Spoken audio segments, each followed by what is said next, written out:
sujet de l'Afrique, on a fait une approche, Les cités et gouvernements locaux unis d'Afrique et l'Institut de la francophonie pour le développement durable ont organisé une séance d'échange sur l'accélération de la territorialisation des contributions déterminées au niveau national et de la finance climat. Objectif: discuter des différentes voies et moyens pour assurer une territorialisation réussie des CDN en lien avec les changements climatiques pour une meilleure résilience des populations. Or, la plupart du temps, les gens disent, voilà, on a une politique d'éducation, on a 20% du budget qui sont consacrés à l'éducation. Et puis, la question qui doit venir tout de suite après, c'est, ça se passe où? Où est-ce qu'on construit ces écoles? Qui les construit? Qui les gère? Quelle est la responsabilité des populations locales sur la gestion de ce qui se passe? Et voilà ce qu'on appelle territorialisation. C'est la traduction des politiques nationales en leur lieu d'implémentation, en leur lieu d'application concrète.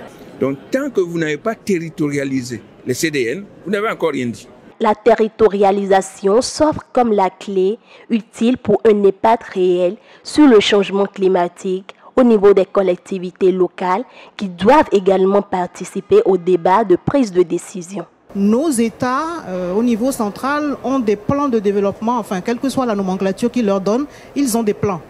Mais alors, comment passe-t-on de ce niveau qui est toujours un peu plus haut que la vie de tous les jours à une concrétisation? C'est là l'opération de division. Il faut répartir le travail sur les territoires, d'où l'importance de l'implication des collectivités territoriales. Et nous croyons fermement qu'en divisant de la sorte nos plans et nos programmes nationaux, nous obtiendrons une action locale qui, mise bout à bout, va aboutir à démultiplier les résultats. Parce qu'on a un problème, on peut réfléchir à cette solution. Pour avoir la solution, il faut tout de suite sur une table inviter tous les acteurs. Il ne faut pas négliger aucun acteur, y compris les jeunes. Ça a été dit, il faut aussi, parce que le changement climatique, c'est leur affaire.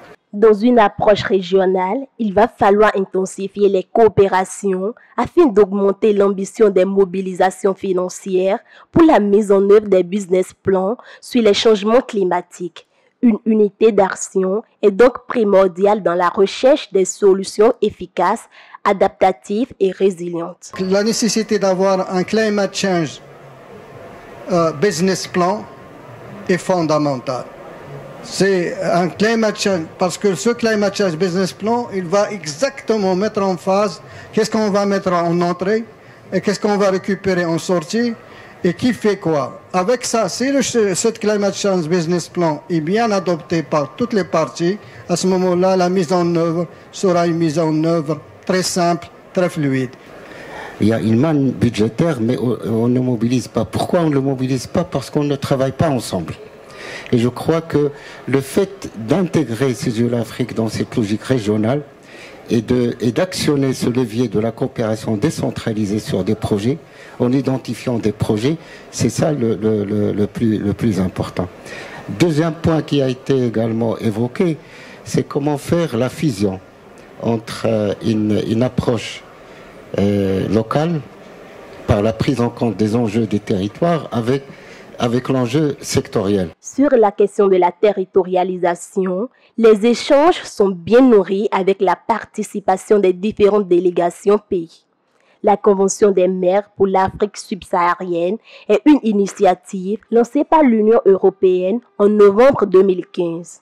Elle vise à appuyer les efforts déployés par les autorités locales dans la mise en œuvre de politiques énergétiques durables et climatiques et d'identifier un ensemble de projets requérant un financement pour leur mise en œuvre.